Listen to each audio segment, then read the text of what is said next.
What is up, my friends? You are very welcome along to this West Ham preview here on Anfield Agenda. The Reds travel to London on Wednesday night for another big game as our season runs to its conclusion.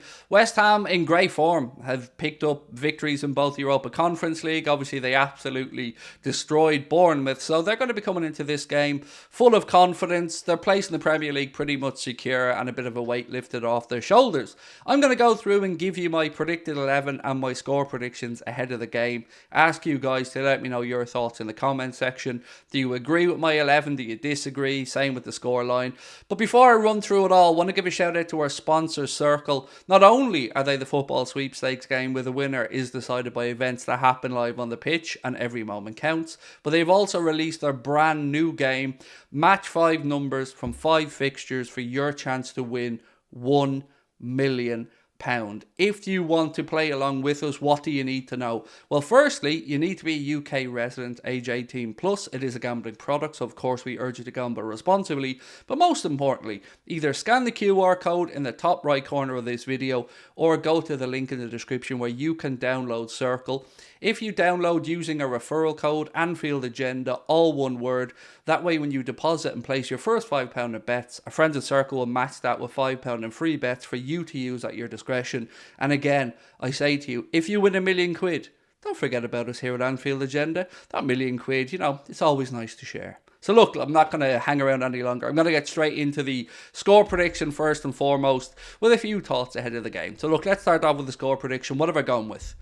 I've gone for a win because nothing but a win will do. And as much as I said to you at the start of this video that West Ham could be coming into this game full of confidence, they could also be a little bit tired because I can imagine getting their way out of a relegation battle. And they're nearly there now. I think a couple more points and they're absolutely secure.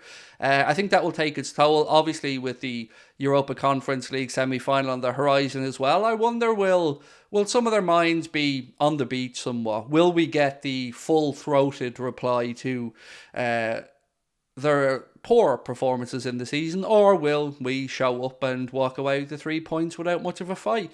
I don't know what the answer is in all honesty, but I know that we need the win. Our chances of Champions League football are pretty slim at this point. But if there is an upside to both of those Manchester clubs making it to the FA Cup final, I guess the upside is that there will be an extra place in the Premier League for the Europa Conference League now, barring some miracle and United capitulating and falling out of the top 4.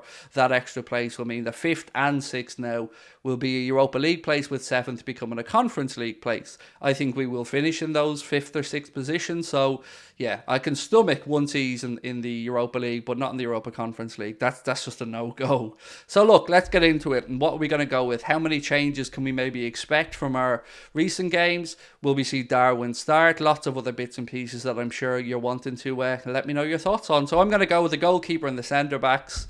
No surprises here. I'm not going to make any changes. I'm absolutely livid with the state of the defending, obviously, in the last game of the league that we should have won far more comfortably, 81% possession, but somehow still managed to concede 2 goals against Forest. But look, we got the win, and I guess if the defenders are to make mistakes, let it be in a game that we at least go on to win. That being said, we should be getting better from Canade and Van Dijk than we got in that game, and we can't be as leaky as we were. So I'm going to stick with the 2 boys for this one. In the fullback positions, I feel like a bit of a fraud now saying in the fullback positions, because Trent, as we know, has this new hybrid role, and it does look like it's something that Jurgen Klopp wants to persist with. So I say Trent at right back, Robbo at left back, but ultimately it's Robbo at left back and Trent all over the place, and hoping that Canade can provide the cover.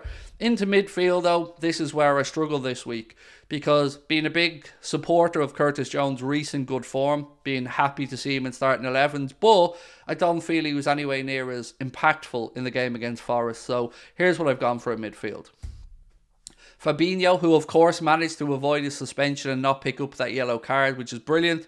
So him in midfield, in the defensive midfield role. Thiago Alcantara to come back in on the left, and Jordan Henderson to keep his position on the right side of midfield. I think I can understand if somebody wants to play Curtis Jones again, but I'm a Thiago sexual. I make no apologies about it. If this man is fit, more often than not, I want him in the team. But he wasn't great when he came on either. He gave the ball away in a few occasions. I just think going to West Ham, trying to create something, maybe trying to pick them off on the counter if they try and have a go at us because they're at home. They're going to want to try and, force their will upon us. And I do think Henderson will provide the cover we need for Trent. So that's my midfield. Whether we set that up as a 3-2-2-3, whether it's a 4-3-3, whether it's a 4-2-1-3, I don't know anymore. I've given up trying to second guess the manager, so let's just set it out as a 4-3-3 and see where we go from there. And if we do need somebody to be a bit more advanced, we have seen that Jurgen Klopp has asked Jordan Henderson to do that recently, but I just want to have Thiago in the team, and it's great that Fabinho has managed to avoid that yellow card that would have suspended him for the next couple of games. A little bit of an update as well. I don't know if you guys seen this, but Tyler Morton's loan spell now with Blackburn has been brought to a premature end. He's broken a metatarsal in his foot. He's already had the operation on that and he's recovering well. So of course we wish him a speedy recovery. It will be interesting to see what the manager's thinking is for Tyler Morton ahead of next season. Will he be kept with the club? Will he go back out on loan? Or perhaps will he be sold? I really don't know the answer. Anyway, let's move ahead. That's my midfield. Fabinho, Henderson and Thiago. Now we move on to the attacking trio. And who have I gone for in the wide positions? Well, how could I drop Diogo Jota? How could I? It would be lunacy for me to come on here and try and justify why I want to start Darwin Núñez ahead of Diogo Jota. The man has scored 4 goals in 2 games and has been a vital reason why we've picked up those wins. Yes, I do still feel like he's a little bit more to come from Diogo coming back from injury, but we can't just ignore what Jurgen Klopp said. That if you want to start regularly in this Liverpool team, that counter-pressing is a minimum, it's a must, and he doesn't feel that Darwin is fully up to speed with it yet. And I back the manager's decision on that. As much as I want Darwin to start, as much as I wish I could justify saying that he deserves to be in there, Diogo Jota for me has been absolutely amazing over the past 2 games, and hopefully he continues that rich vein of goal-scoring form. And the man on the right-hand side ain't too shabby either. Mohamed Salah is now equal with Robbie Fowler in Liverpool's 6th place, I believe, in the all-time goal scoring, and he just continues to go from strength to strength. Even if myself and others have questioned him at times this season, he has still managed to score 27 goals in all competitions, and that's a talisman that we should be very proud to have in the club. And I think we need to appreciate him more while he's here. I'm very bad about doing this, by the way. I often take players for granted while they're here and then lament about them when they're gone. But I do think we need to understand we're looking at a modern great here. We're looking at somebody very special. And as much as I'll continue to be critical of poor performances, in the whole, his numbers speak for themselves.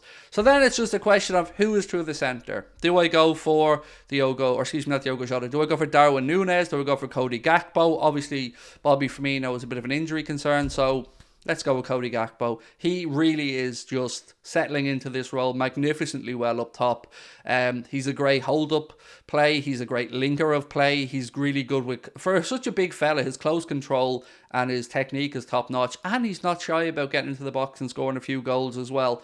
All in all, I did not think when we signed Cody Gakpo that we would be sitting here talking about playing him through the centre in the Bobby Firmino-esque number 9 role. I would have been convinced he was somebody to either play as an attacking midfielder or to do what he did in the Netherlands, which is play from a wide area. But Klopp knows better than me. That's why he's paid the big bucks, and I think Cody Gakpo has to start.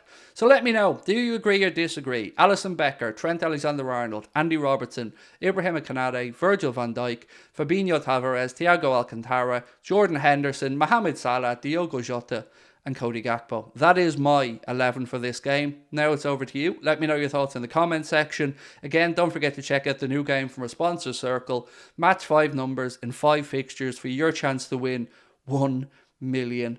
I will talk to you soon, my friends. Don't forget the watch along will be live on our Twitch channel an hour before kickoff, and you can get all your post-match content right here on YouTube as well. Talk to you soon. Bye-bye.